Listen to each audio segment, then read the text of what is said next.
Hey everybody, welcome to my show for drummers only. Today we're going to talk about Mr. Alan White. And he was born in 1949 in East Durham on the east side of England. He's drummed for Yes and for John Lennon's Plastic Ono Band. He also recorded with George Harrison, Ginger Baker's Air Force, Terry Reid, and on John Lennon's Imagine, Joe Cocker, and even the Ventures. White replaced Bill Bruford of Yes in 1972. At 6 years old that is, White took piano lessons. I didn't mean he took them at 6 o'clock. But he was a banger, so it was thought that drums would be a better choice. At 12, he got his first kit. It was an Ajax drum kit. Not nearly as good as his Ludwig's, which he got as a teen. At 13, he joined his first band, the Downbeats. And they covered the Beatles, the Searchers, Jerry and the Pacemakers. They became well known in Newcastle at men's clubs and dance halls. In 1964, the band changed their name to the Blue Chips and went off to London to enter and win an amateur band contest. Every kid's dream. When his band broke up, as bands often do, White joined Billy Fury's band, the Gamblers. They gigged in Germany. Next, he played with Happy Magazine, which became Griffin, who were produced by ex-Animal Alan Price. White took session work with the Alan Price set. Alan Price is a pretty famous keyboard player. In '69, White joined John Lennon, Eric Clapton, and Klaus Vormann in the Plastic Ono Band featuring Yoko Ono, Dragon Lady. They played a concert in Toronto, which was recorded as live piece. I didn't mean anything racist when I said Dragon Lady. That's a term of endearment New Yorkers use to describe her because she's such a tough businesswoman. In Toronto, he played at Lennon's studio on Instant Karma and Imagine, and then with George Harrison on All Things Must Pass, and then with ex-Moody Blues guitarist Danny Lane. More stops include Steve Winwood and Terry Reid. White shared a flat in Sussex with Yes engineer Eddie Offers. White attended Yes studio rehearsals for their cover of Simon & Garfunkel's America.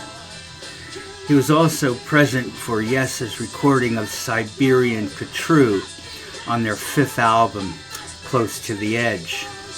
When Brewer was called away, White sat in for him. White then joined Chris Staten's All-Stars in support of Joe Cocker, which included a show at the Rainbow Theatre in London, and Yes's bassist Chris Squire was in the audience.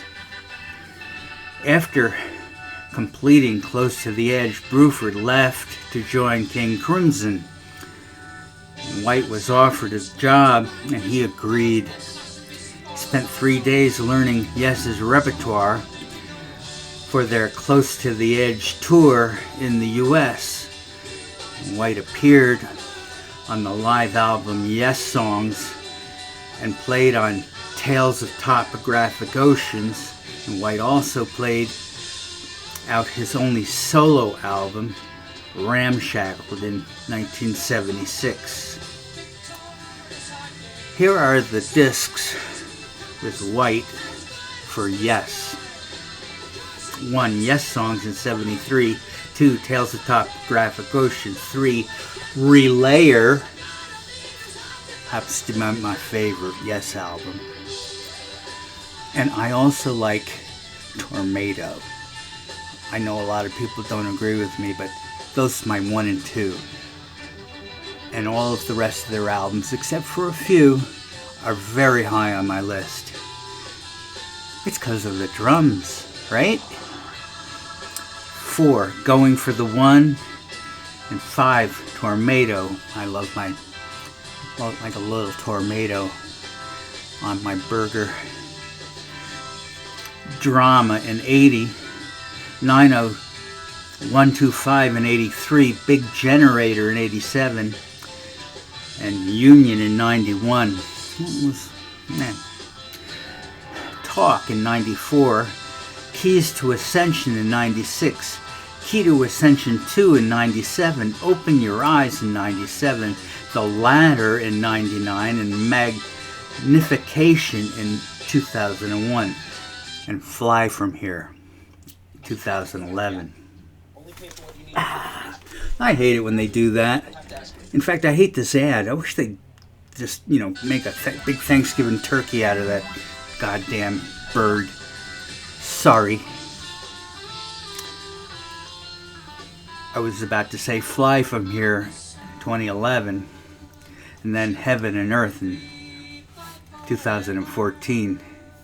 The albums with Lennon were Live Peace in 69, Instant Karma, Imagine 71, and Sometime in New York City.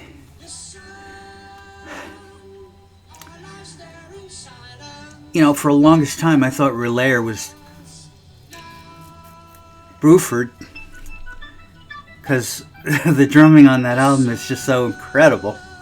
And I think Bruford is incredible, but I gotta give Alan White credit for stepping up and ipping up and what have you. He did it. And he did it for a long time. I'd like to talk a little bit about the Yes album,